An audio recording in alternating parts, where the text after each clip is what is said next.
Alright everyone, it didn't take long for North Korea to supplant its former wave of threats with a new wave of threats. This time they decided to aim it at Australia. See, the Australian government is a pretty close ally of the United States.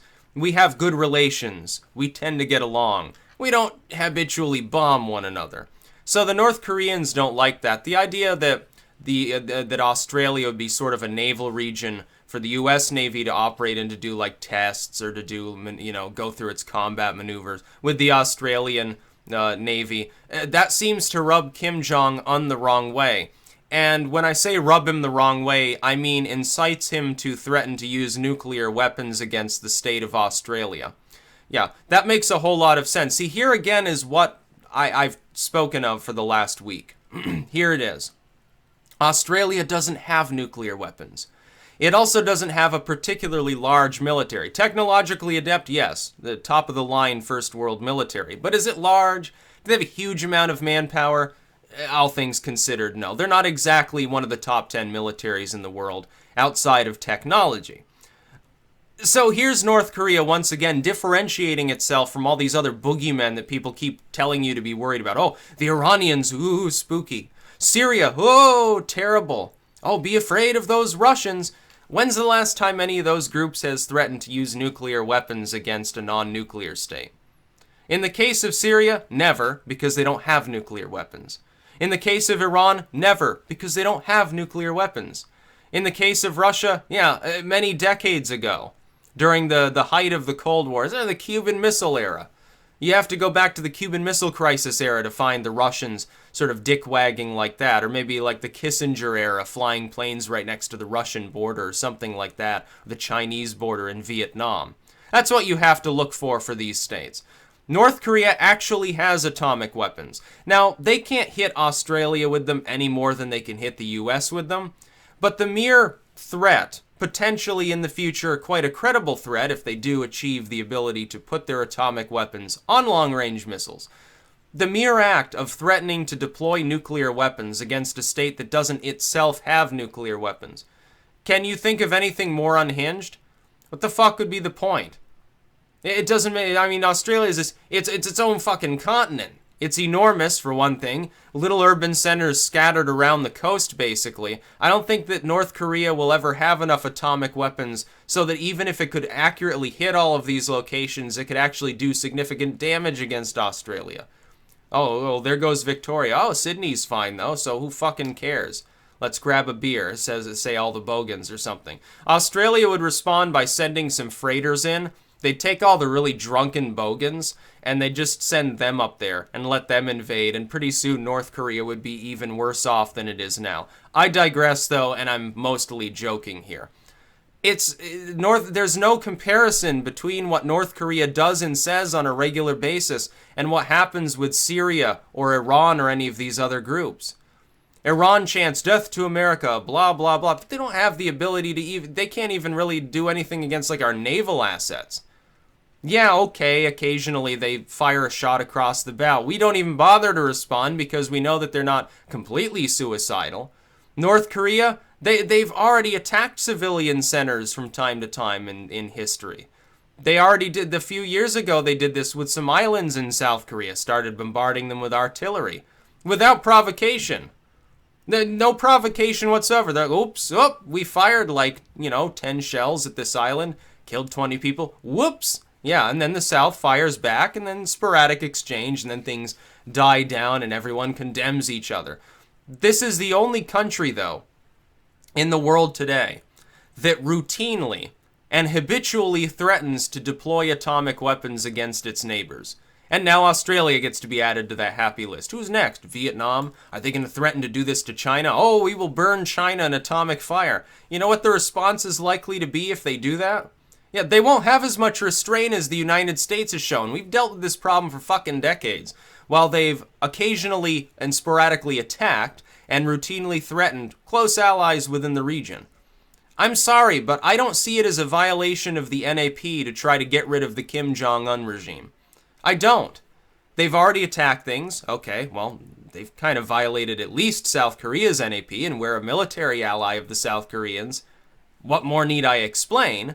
They routinely make credible threats against South Korea and Japan, and then they make these less credible, but in the future potentially credible threats against the United States, against China to some degree, against the Philippines. They had a diplomatic row with Malaysia recently, and they threatened them. Now they're threatening the Australians. Like, what more evidence do you need that Kim Jong-un's not playing with a full deck?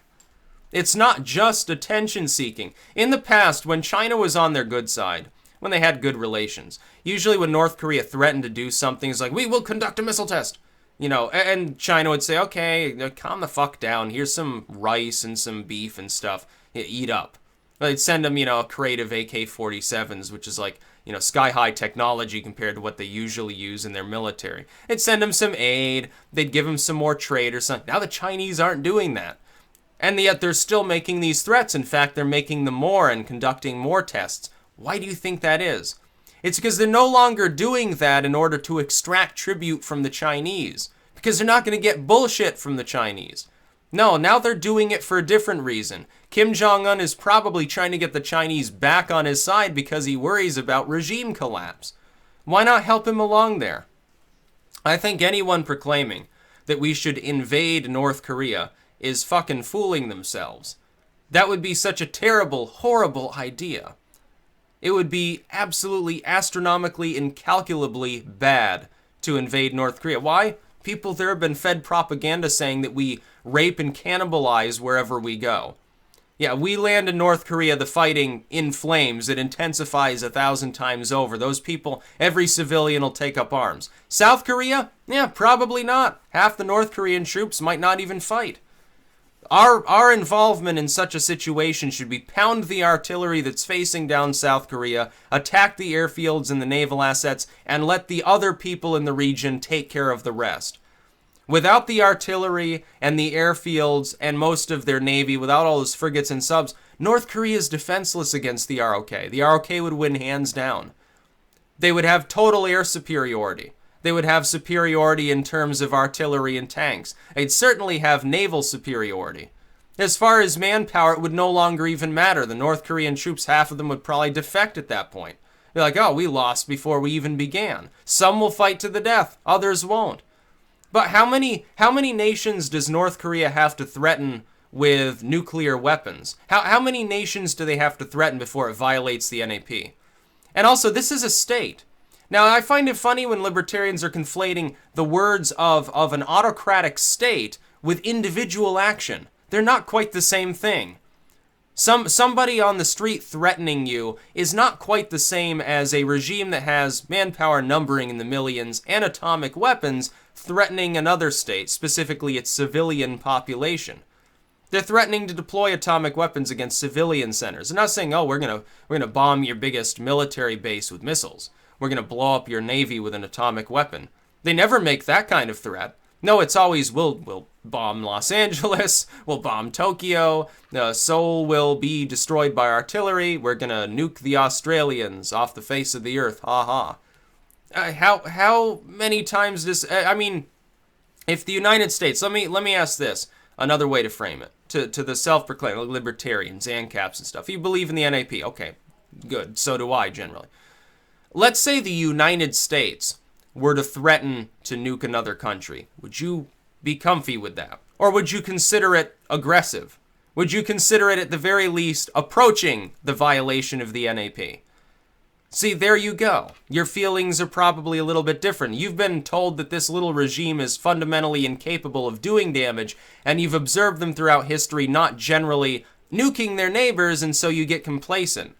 That doesn't mean to fit Kim Jong-un into a box where he's just a mad dictator is wrong. He's not totally insane. But to put him in the happy box of, oh, it's just US propaganda, he's actually totally sane, he would never attack anyone, he already has. He's already risked an escalation of tensions on the Korean Peninsula by randomly firing artillery into South Korea on numerous occasions. There have already been attempted incursions into the Republic of Korea by assassins and by groups that, at one point, I think it was in the 70s, they tried to conduct a small-scale aquatic landing to get agents into the country. Are those not violations of the NAP? But when's the last time that the Republic of Korea fired first in one of these exchanges, tried to invade North Korea, tried to, fired off a missile at Pyongyang or something like that? When's the last time that happened? It never did.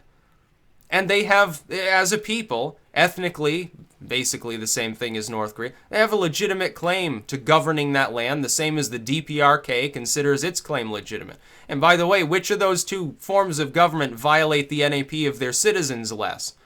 Yeah, there is no perfect government in the world. United States, there's corruption, there's oppression, the Constitution is routinely ignored by our intelligence agencies, we warmonger. Yeah, we got a lot of fucking problems in our country. But does it approach the same level that North Korea's at? Do you have to get a slip of paper in order to visit the next block over in your city because the government has partitioned every location? I can publish books. I can go on Amazon right now. I can write out any random manuscript on any political topic I want, slap it onto Amazon and distribute it. Can you do that in North Korea? No. Can you make YouTube videos in North Korea? Can I give my opinion to people? What about grievances in general? Here in the United States, the government's not usually responsive to your grievances, but you can air them. You can take to the internet, you can take to radio or whatever, and you can talk about what you think. I can sit here and say, I don't like Kim Jong-un, I think that North Korea is a fucking crazy area to be in, and I think that we should remove the regime there. Other people can then respond to that. They can say, no, I agree or I disagree, whatever it happens to be. You can't do that in North Korea. In North Korea, you criticize the government, yeah, you get sent to the gulag, and that's if you're lucky. Otherwise, maybe your family disappears. Maybe you just randomly get shot. No, traitor to the state. No, just execute them. And public executions, if the people who have fled North Korea are any indicator, they have public executions medieval style, too, where they gather all the townspeople together to watch and celebrate. Yeah, I wonder if they auction the dead bodies off to people and let them eat the human flesh because there's such a food shortage there. Maybe we should think about whether that's possible. So yeah, some thoughts about North Korea. Yeah, let's nuke the Australians. That will be productive. Kim Jong-un is not quite, he doesn't have all the marbles he needs in his head. He's not completely insane, but he's kooky. And kooky people who control atomic weapons, we always worry about some kooky U.S. president using like nuclear weapons.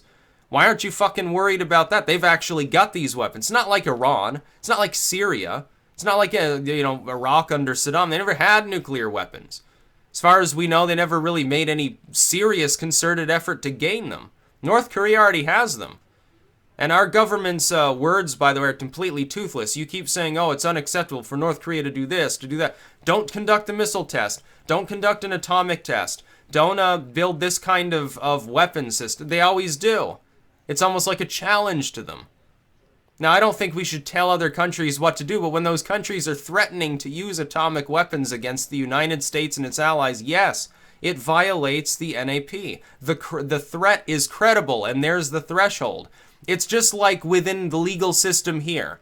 If I threaten to put a laser on the moon and burn your house down with it, that's not a credible threat. It's not illegal to say that. People might think I'm nuts, but it's not a credible, it's never going to happen.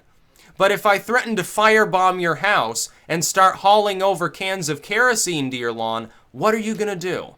You're probably going to respond. A little bit of a different scenario there. That's about all. Peace out.